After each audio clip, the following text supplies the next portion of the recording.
Hi friends, അങ്ങനെ UPSCയുടെ exam കഴിഞ്ഞ ശേഷം ഏറ്റവും കൂടുതൽ മെസ്സേജുകൾ വന്നുകൊണ്ടിരിക്കുന്നതെന്ന് പറയുന്നത് TTC കഴിഞ്ഞ ആളുകൾക്ക് ഞങ്ങൾക്കിനി LP ഉണ്ട്, അപ്പം അതിത്ര ടഫായിരിക്കുമോ, അതിന് ഞങ്ങൾ എന്താണ് നോക്കേണ്ടത്, ഈ ഒരു ലെവലിൽ തന്നെ ആയിരിക്കുമോ പരീക്ഷ എന്നുള്ള ലെവലിലേക്കൊക്കെ ചോദിച്ചുകൊണ്ടിരിക്കുന്നു. നിങ്ങൾക്ക് നടക്കാൻ പോകുന്നത് LP പരീക്ഷയാണെന്ന് വിചാരിച്ച് UPയിൽ നിന്ന് ഒരിക്കലും നിലവാരം താഴെ പോകൂല. കാരണം LPയുടെ കട്ട് ഓഫ് എന്നും UPയെ അപേക്ഷിച്ച് കുറവാവുകയാണ് ഉണ്ടാവാറുള്ളത്. അങ്ങനെ കട്ട് ഓഫ് കുറയണം എന്നുണ്ടെങ്കിൽ നല്ല റേഞ്ചിലുള്ള ഒരു പരീക്ഷ നടക്കണം. അപ്പം ഇന്നലെ ആൾറെഡി UPSCയുടെ പരീക്ഷ നടന്ന തന്നെ നല്ല സ്റ്റാൻഡേർഡ് പരീക്ഷയാണ്. ആ പഠിച്ചവർക്ക് മാത്രമാണ് എന്ത് ചെയ്യുന്നത്, ഇപ്പോൾ പുറത്തുനിന്ന് ഒരാളെ നോക്കുന്ന സമയത്ത് അയാൾക്കൊരു 50 മാർക്കൊക്കെ എന്ത് ചെയ്യാൻ പറ്റുന്നുള്ളൂ, സ്കോർ ചെയ്യാൻ പറ്റുന്നുള്ളൂ. നേരെ മറിച്ച് ആ സിലബസിൽ കറക്റ്റായിട്ടൊരു കോച്ചിങ് ഒക്കെ കിട്ടി നല്ല നിലയിൽ പോയ ആൾക്കാണെങ്കിൽ അവിടെ ഈ പറയുന്ന 60, 70 എന്ന് പറയുന്ന റേഞ്ചിലേക്കൊക്കെ മാർക്ക് ഉണ്ടാവും. അതവിടെ ആ വ്യത്യാസമാണത്. അതായത് പുറത്തുനിന്ന് സിലബസിലേക്ക് കംപ്ലീറ്റ് ഒതുങ്ങാതെ പലയിടത്തുനിന്നും പലതും കിട്ടിപ്പടിച്ച് അങ്ങനെ നോക്കുമ്പോഴാണ് ഈ പറയുന്ന ഒരു 50ലേക്ക് എന്ത് ചെയ്യുന്നത്, ഒതുങ്ങിയത്. നേരെ മറിച്ച് അവനവൻ്റെ അടുത്ത് ഒറ്റ നോട്ട്, ഒറ്റ ഒരു ക്ലാസ്, ഒറ്റ ഒരു റാങ്ക് ഫയലോ പുസ്തകമോ ആണെങ്കിൽ അത് മാത്രം ഫോളോ ചെയ്ത് അയാൾക്കാണെങ്കിൽ ഈ 60, 70 അടിക്കാനുള്ള സമയവും എല്ലാം കിട്ടിയിരുന്നു. നേരെ മറിച്ച് പലതും പലയിടത്തും ഇങ്ങനെ നോക്കിപ്പോയ ആളുകൾക്ക് ഈ ഒരു 50 തന്നെ അടിക്കാൻ നല്ല പ്രയാസമായിട്ടായിരിക്കും UP എക്സാമിന് തോന്നിയിട്ടുണ്ടാവുക. സോ എനിക്ക് പറയാനുള്ളൊരു കാര്യം, നിങ്ങൾ LP UP രണ്ടും ഒരേ സിലബസിലാണ് നിങ്ങൾക്ക് പരീക്ഷ നടക്കാൻ പോകുന്നത്. സോ അതുകൊണ്ട് തന്നെ ഈ സിലബസിനുള്ളിലേക്ക് ഒതുങ്ങുക എന്നുള്ളതാണ്. നമ്മൾ ഈ പറയുന്ന എക്സാമിന്റെ ഡേറ്റ് വന്നത് മുതലേ പറയുന്നതാണ്, ഇനി സിലബസിലേക്ക് ഒതുങ്ങി പഠിക്കണം എന്നുള്ളത്. ഇപ്പൊ നിങ്ങൾക്ക് ഹിസ്റ്ററി ആണെങ്കിലും ജോഗ്രഫി ആണെങ്കിലും ഒക്കെ സിലബസിനുള്ളിൽ നിന്ന് തന്നെയാണ് എന്ത് ചെയ്തിട്ടുള്ളത്. ഇപ്പൊ മുന്നേ നമ്മൾ ഒരു വർഷം മുന്നേക്ക് നമ്മൾ പ്രിപ്പറേഷൻ തുടങ്ങിയ ഒരാളാണെന്നുണ്ടെങ്കിൽ നമുക്ക് SCRT എല്ലാം വായിക്കാനുള്ള സമയമൊക്കെ ഉണ്ടായിരുന്നു. പക്ഷെ അവസാന സമയമാകുമ്പോൾ ഏതിലേക്ക് ഒതുങ്ങണം, സിലബസിലേക്ക് ഒതുങ്ങുക എന്നുള്ളതാണ്. അപ്പൊ ഇനി ഉള്ള ചോദ്യം എന്ന് പറയുന്നത്, ഞങ്ങൾ ഇനിയുള്ള 13 ദിവസം, ഈ 13 ദിവസം ഞങ്ങൾ എന്താണ് ചെയ്യേണ്ടത്? നിങ്ങൾ ചെയ്യേണ്ട കാര്യം, ഓരോ സബ്ജക്റ്റിലേക്കും ഇപ്പൊ തുടങ്ങുന്ന നിങ്ങളുടെ സബ്ജക്റ്റ്, അതായത് സിലബസ് തുടങ്ങുന്നത് ഹിസ്റ്ററിയിലാണ്. ആ ഹിസ്റ്ററിയിൽ പഴശ്ശിരാജ, വേലുത്തമ്പി ദളവ, പാലിയത്തച്ഛൻ, കുറിച്യർ കലാപം, അത് കഴിഞ്ഞ് വൈക്കം സത്യാഗ്രഹം, മലയാളി മെമ്മോറിയൽ, ഗുരുവായൂർ സത്യാഗ്രഹം, ഖിലാഫത്ത് പ്രസ്ഥാനം, നിയമലംഘന പ്രസ്ഥാനം, ക്ഷേത്രപ്രവേശന വിളംബരം, പുന്നപ്ര വയലാർ സമരം, ഇങ്ങനെ ഓരോന്നും എന്ത് ചെയ്യുന്നുണ്ട്, എടുത്തു പറയുന്നുണ്ട്. ആ സിലബസിൽ പറഞ്ഞിരിക്കുന്ന ടോപ്പിക്കുകളിലേക്ക് പോവുക.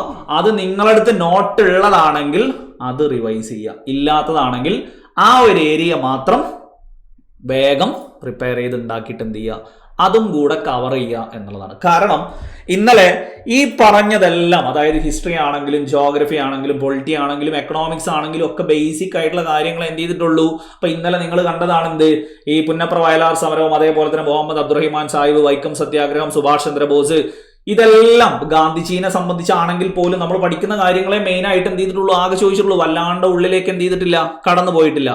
പക്ഷേ സയൻസിന്റെ കാര്യം നിങ്ങൾ എന്ത് ചെയ്യണം, SCRT 5ാം ക്ലാസ് മുതൽ 12ാം ക്ലാസ് വരെയുള്ള ടെക്സ്റ്റ് ബുക്കിനുള്ളിലുള്ള ഒരുപാട് കാര്യങ്ങൾ +2ന്റെ കെമിസ്ട്രിയിലേക്കൊക്കെ എന്ത് ചെയ്തിട്ടുണ്ട്. 99.6 എന്ന് ഉത്തരം വന്നു നോക്കുക, +2ന്റെ കെമിസ്ട്രിയിൽ നിന്ന് വന്നതാ.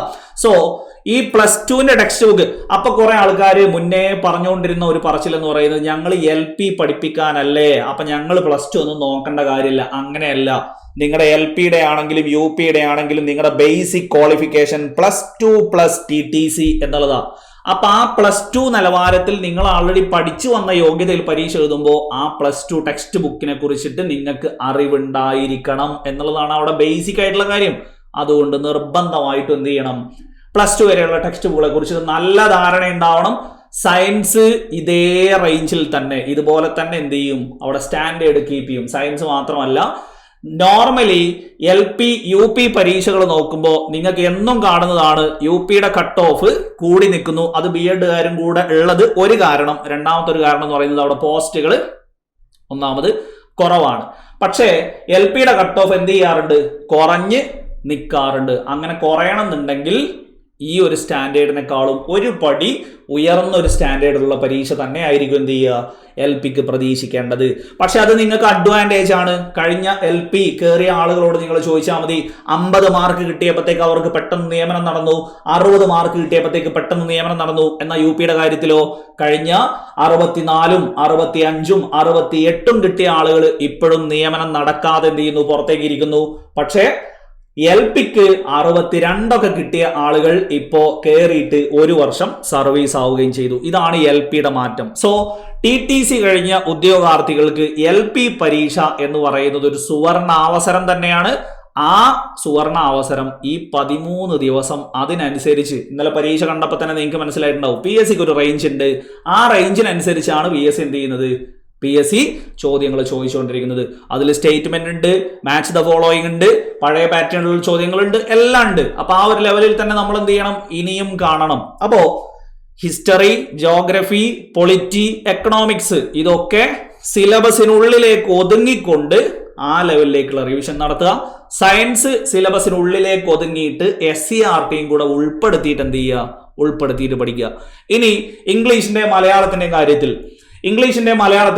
ഇന്നലെ എന്ത് ചെയ്തു, ഇംഗ്ലീഷ് മലയാളം ഒന്നും പെഡഗോജി ഒന്നും എന്ത് ചെയ്തിട്ടില്ല. മലയാളത്തിൽ പിന്നെ പെഡഗോജി 2 വന്നു. അത് പിന്നെയും കോമൺ സെൻസ് കൊണ്ട് പഠിതാവ് എന്നുള്ളതിന് അധ്യേതാവ് എന്നുള്ളതും ആ മൈക്രോ ലെവൽ ടീച്ചിങ് എന്നുള്ളത് ആ ചോദ്യം 2 തവണ വായിച്ചാൽ തന്നെ എന്ത് ചെയ്യും, ഒരു ചെറിയ പാഠഭാഗം കുറെ നാളത്തേക്ക് എന്ന് പറയുമ്പോൾ തന്നെ മൈക്രോ ലെവലാണ് എന്നുള്ളത് അവിടെ കോമൺ സെൻസ് കൊണ്ട് ചിന്തിച്ചാൽ കിട്ടും. സോ ഇംഗ്ലീഷും മലയാളവും ടൈറ്റായി എന്ന് വിചാരിച്ചിട്ട് ഇംഗ്ലീഷും മലയാളത്തെയും വിടാൻ നിൽക്കണ്ട. ഏതൊരു പരീക്ഷക്കും ഏതെങ്കിലും 1 or 2 ഏരിയ ടൈറ്റ് ആക്കാറുണ്ട്. കാരണം എന്താണെന്ന് വെച്ച് കഴിഞ്ഞാൽ, ഇല്ലാന്നുണ്ടെങ്കിൽ കട്ട് ഓഫ് പറവറക്കും. അപ്പൊ കട്ട് ഓഫിനെ പിടിച്ച് നിർത്തണം എന്നുണ്ടെങ്കിൽ 2 ഏരിയകളെങ്കിലും മിനിമം എന്ത് ചെയ്യാറുണ്ട്, പരീക്ഷയ്ക്ക് ബുദ്ധിമുട്ടാവാറുണ്ട്. അത് നമുക്ക് അഡ്വാൻറ്റേജ് ചെയ്യുള്ളൂ. അവിടെ കയറിയിട്ട് എന്ത് ചെയ്യരുത്, ആ ഇംഗ്ലീഷ് എങ്ങനെ വന്നാലും എനിക്കൊക്കെ അറിയാമെന്ന് പറഞ്ഞിട്ട് അവിടെ കയറി കറുപ്പിക്കുമ്പോഴാണ് അവിടെ നെഗറ്റീവ് മാർക്ക് അടിച്ചു കൂട്ടുന്നത്. മലയാളം ഇന്നലെ എന്താണ്, അറിയുന്ന 4 or 5 കറുപ്പിച്ച് എണീറ്റ് പോന്നാൽ മതി. അല്ലാതെ അവിടെ മലയാളം 10 തികച്ചിട്ടേ ഞാൻ പോരുള്ളൂ എന്ന് വിചാരിച്ചാൽ അവിടെ നെഗറ്റീവ് അടിച്ചു കൂട്ടും. സോ ഏതെങ്കിലും 2 ഏരിയ ടൈറ്റ് ആവും. പിന്നെയോ, അപ്പൊ മലയാളം ആണെങ്കിലും ഇംഗ്ലീഷ് ആണെങ്കിലും നിങ്ങൾക്ക് 2നും ഒരേ സിലബസ് ആണ്. ഇനി പ്രത്യേകിച്ച് പുതുതായിട്ടൊന്നും പഠിക്കാൻ നിങ്ങൾക്ക് സിലബസിൽ വേറെ ആവശ്യമില്ല. ഇനി നിങ്ങൾ ചെയ്യേണ്ടത്, നിങ്ങൾ UPക്ക് പ്രിപ്പയർ ചെയ്തപ്പോൾ പഠിച്ച മെറ്റീരിയലും കാര്യങ്ങളും നിങ്ങളുടെ കയ്യിലുണ്ട്. അത് പക്ക സിലബസിനുള്ളിലേക്ക് ഒതുക്കിയിട്ട് റിവൈസ് ചെയ്യുക എന്നുള്ളതാണ് ഇനി ചെയ്യാനുള്ളത്. ഇനിയോ, സൈക്കോളജി ഇന്നലെ 20 മാർക്ക്. പുറത്തൊരാളെ സംബന്ധിച്ചാണെങ്കിൽ ഒരു 10 മാർക്കൊക്കെ ഇന്നലെ എന്ത് ചെയ്യാൻ പറ്റുള്ളൂ. പുറത്തുള്ള ഒരാളെ സംബന്ധിച്ച് 10 ഒപ്പിക്കാൻ തന്നെ പ്രയാസമായിരുന്നു. പക്ഷേ പക്ക ക്ലാസ് കിട്ടി. സൈലത്തിലെ കുട്ടികളാണെങ്കിൽ ഇന്നലെ 20 ചോദ്യവും അവർ കണ്ട ചോദ്യമാണ്. 20ൽ 20 അടിച്ച എത്രയോ ആളുകളുണ്ട്. സോ അവർക്ക് പക്ക എന്ത് ചെയ്താണ്, എക്സാം ഓറിയന്റഡ് ആയിട്ട് കേട്ടറ്റിന്റെ ഒരു റേഞ്ചിലേക്കൊന്നും അവരെ എന്ത് ചെയ്തിട്ടില്ല, അവരെ സൈക്കോളജി പഠിപ്പിച്ചിട്ടില്ല. പക്ഷേ നിങ്ങൾ ഇഷ്ടം പോലെ ആളുകൾ കേട്ടറ്റിന്റെ സൈക്കോളജി ആ റേഞ്ചിലേക്കൊക്കെ വളരെ ഡീപ്പായിട്ട് പഠിച്ച ആളുകളുണ്ട്. അത്രയൊന്നും ഏതിനാവശ്യമില്ല, PSCക്ക് ആവശ്യമില്ല. PSCക്ക് ഒരു റേഞ്ച് ഉണ്ട്. ആ റേഞ്ചിനനുസരിച്ചേ PSC എന്ത് ചെയ്യാറുള്ളൂ, ചോദിക്കാറുള്ളൂ. അപ്പൊ ആ ലെവലിൽ തന്നെയാണ് നമ്മളിവിടെ എന്ത് ചെയ്തത്, കൊടുത്തത്. അതിൽ തന്നെ ഇഷ്ടം പോലെ ആളുകൾക്ക്, ബാക്കിയുള്ളവരൊക്കെ 17, 18 ഒക്കെയാണ് സൈക്കോളജിയിൽ സ്കോർ ചെയ്യാൻ പറ്റുക എന്ന് പറഞ്ഞപ്പോഴും നമ്മൾ പറഞ്ഞത് 20ൽ 20 അടിച്ചവരുണ്ട് എന്നുള്ളതാണ്. അല്ലാതെ അടിക്കാമായിരുന്നു എന്നല്ല. അത് നിങ്ങൾക്ക് സൈലത്തിൽ കുട്ടികളോട് ചോദിച്ചാൽ തന്നെ നിങ്ങൾക്ക് അറിയാൻ പറ്റും. കാരണം ആ ലെവല് അവർക്ക് എന്ത് ചെയ്തിട്ടുള്ളൂ, അവർക്ക് കൊടുത്തിട്ടുള്ളൂ. സോ അതുകൊണ്ട് തന്നെ സൈക്കോളജി സെയിം നോട്ടുകൾ നിങ്ങൾക്ക് എന്ത് ചെയ്യാൻ പറ്റും, റിവിഷൻ അടിച്ച് പോവുകയാണ് എന്നുണ്ടെങ്കിൽ LPക്കും നല്ലൊരു മാർക്ക് എന്ത് ചെയ്യാൻ പറ്റും, നല്ലൊരു മാർക്ക് സ്കോർ ചെയ്യാൻ പറ്റും. സോ ഇന്നലെ UPSC പരീക്ഷയ്ക്ക് ഒരു 50 നേടിയ ആളെ സംബന്ധിച്ചിടത്തോളം ഈ ഒരു ലെവലിൽ കീപ്പ് ചെയ്യുകയാണെന്നുണ്ടെങ്കിൽ അയാൾക്ക് സിമ്പിളായിട്ട് LP അടിക്കാം. അതാണ് നിങ്ങൾക്ക് അവസാനം എനിക്ക് നിങ്ങളോട് പറയാനുള്ളത്. നിങ്ങൾ ഇന്നലത്തെ UPSCയുടെ പരീക്ഷയ്ക്ക് ഒരു 50 മാർക്ക് നിങ്ങൾ സ്കോർ ചെയ്ത ഒരാളാണ് എന്നുണ്ടെങ്കിൽ നിങ്ങൾക്ക് സുഖസുന്ദരമായിട്ട് അടുത്ത വരുന്ന LPക്ക് ഈ 13 ദിവസം ഒന്ന് അപ്ഡേറ്റ് ചെയ്തു കൊടുത്താൽ നിങ്ങൾക്ക് സുഖസുന്ദരമായിട്ട് LP ലിസ്റ്റിൽ നിയമനം ഉറപ്പിക്കുന്ന ഒരു റാങ്ക് നേടാം എന്നുള്ളതാണ്. UPക്ക് ചിലപ്പോൾ നിങ്ങൾക്ക് 60ഉം 70ഉം ഒന്നും സ്കോർ ചെയ്യാൻ പറ്റിയില്ല എന്ന് വിചാരിച്ച് വെറുതെ സങ്കടപ്പെട്ട് സമയം കളയാൻ നിൽക്കണ്ട. LPക്ക് ആ റേഞ്ച് മാർക്കിന്റെ ആവശ്യമില്ല. പക്ഷേ എക്സാം സ്റ്റാൻഡേർഡ് ആയിരിക്കും. ഒരിക്കലും നിങ്ങൾക്ക് UP സ്റ്റാൻഡേർഡ് കൂടുതലാണ്, LPക്ക് സ്റ്റാൻഡേർഡ് എക്സാം ഒന്ന് കുറയും, ഒരിക്കലും ഇല്ല. LPക്ക് കട്ട് ഓഫ് കുറയുന്ന രീതിയിലായതുകൊണ്ട് സ്റ്റാൻഡേർഡ് ഒന്നുകൂടെ കൂടാനേ ചാൻസ് ഉള്ളൂ. അതുകൊണ്ട് തന്നെ ഇവിടെ നിങ്ങൾ ഒരു 50 അടിച്ചിട്ടുണ്ടെങ്കിൽ അതിന് നിങ്ങൾക്ക് നല്ല മാർക്കായിട്ട് LPയിൽ നിങ്ങൾക്ക് എന്ത് ചെയ്യാം, മാറ്റാം. അതുകൊണ്ട് TTC മാത്രമുള്ളവർക്ക് സുവർണാവസരമാണ്. LPയെ നന്നായിട്ട് മുറുകെ പിടിച്ചോ. ആ ഒരു ലെവലിൽ തന്നെ എന്ത് ചെയ്തോ, നിങ്ങൾക്ക് കണ്ടോ.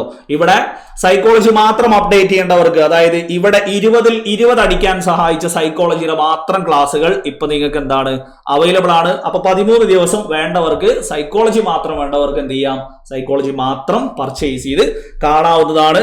ഇനി നിങ്ങളിപ്പം നോർമലി പുതിയ നോട്ടുകളും കാര്യങ്ങളൊന്നും ഇല്ല എന്ന് വിചാരിച്ചു എന്ത് ചെയ്യണ്ട, സങ്കടപ്പെടാൻ നിൽക്കണ്ട. നിങ്ങളെ UPക്ക് എന്തൊക്കെയാണോ ഉപയോഗിച്ചത് അത് ഓരോന്നായിട്ട് എന്ത് ചെയ്യുക, അതേപോലെ സിലബസിലേക്ക് ഒതുങ്ങിയിട്ട് തന്നെ എന്ത് ചെയ്യുക, നിങ്ങൾ നോക്കുക. ബാക്കി സയൻസ് ഞാൻ പറഞ്ഞല്ലോ, സയൻസ് സ്റ്റാൻഡേർഡ് ആയിരിക്കും, അതെല്ലാ കാലവും അങ്ങനെ തന്നെയാണ്. ആ ഒരു ലെവലിൽ തന്നെ എന്ത് ചെയ്യണം, കാണണം. ബാക്കി എല്ലാ സബ്ജക്റ്റുകളും നിങ്ങളടുത്ത് കയ്യിലുള്ള നോട്ട്, എപ്പോഴും പറ്റുന്നൊരു മിസ്റ്റേക്ക് എന്ന് പറയുന്നത് കയ്യിലെ നോട്ട് വെച്ചുകൊണ്ട് പുതുതായിട്ട് അന്വേഷിച്ചുകൊണ്ടിരിക്കുക എന്നുള്ളതാണ് ഏറ്റവും വലിയ ഡ്രോബാക്ക് എന്ന് പറയുന്നത്. ആ ആളുകളാണ് ഇന്നലെ എന്ത് ചെയ്തത്, 60ഉം 70ഉം, അതായത് നിലവിലുള്ള നോട്ട് പഠിക്കുകയാണെങ്കിൽ 60ഉം 70ഉം സ്കോർ ചെയ്യേണ്ട ആളുകൾ അവര് കഴിഞ്ഞ 2-3 മാസമായിട്ട് ഈ കയ്യിലുള്ളത് മൊത്തം പഠിച്ച് സെറ്റാക്കാതെ പിന്നെ അത് കിട്ടിയില്ല, അത് കുറച്ചു നേരം നോക്കാം, ഇത് കിട്ടിയില്ല, അത് കുറച്ചു നേരം നോക്കാം, അവിടെ കണ്ടു, അത് കുറച്ചു നേരം നോക്കാം, ഇത് എൻ്റെ അടുത്തുണ്ട് എന്നാൽ ഇതും കൂടെ ഒന്ന് കേട്ട് നോക്കാം, അല്ലെങ്കിൽ ഇതും കൂടെ ഒന്ന് കണ്ടു നോക്കാം. ഇങ്ങനെ ഒരേ കണ്ടന്റിൽ തന്നെ വെറൈറ്റി തേടി പോയവര് ഇന്നലെ എന്ത് ചെയ്തിട്ടില്ല, ഇവരുടെ അത്ര പോലും പഠിക്കാത്തവർ സ്കോർ ചെയ്ത അത്ര മാർക്ക് സ്കോർ ചെയ്തിട്ടില്ല എന്നുള്ളതാണ്. അതൊരു റിയാലിറ്റിയാണ്. എപ്പോഴും അവനവൻ പഠിച്ചുകൊണ്ടിരിക്കുന്നത് ഏത് മെറ്റീരിയൽ ആയിക്കോട്ടെ, ഏതോ റാങ്ക് ഫയലോ ഏതോ പുസ്തകമോ ക്ലാസ്സോ ആയിക്കോട്ടെ, നിങ്ങൾ ഫോളോ ചെയ്യുന്ന ഒറ്റൊന്നിൽ ഫോക്കസ് ചെയ്യുക, ആ ഒറ്റൊന്ന് ഫുള്ളാക്കാൻ ശ്രമിക്കുക, എന്നാൽ തന്നെ നിങ്ങൾക്ക് എക്സാം അടിക്കാൻ പറ്റും. സോ വീണ്ടും അത് തന്നെയാണ് പറയാനുള്ളത്. UPക്ക് നിങ്ങൾ എന്താണോ ഫോക്കസ് ചെയ്തത് അതേ കാര്യങ്ങൾ സിലബസിനുള്ളിലൂടെ നിന്നുകൊണ്ട് ഒന്നുകൂടെ 13 ദിവസം റിവിഷൻ ചെയ്താൽ LPST നിങ്ങളുടെ കയ്യിൽ പോരും എന്നുള്ളത് ഞാൻ ഗ്യാരണ്ടി പറയുന്നു.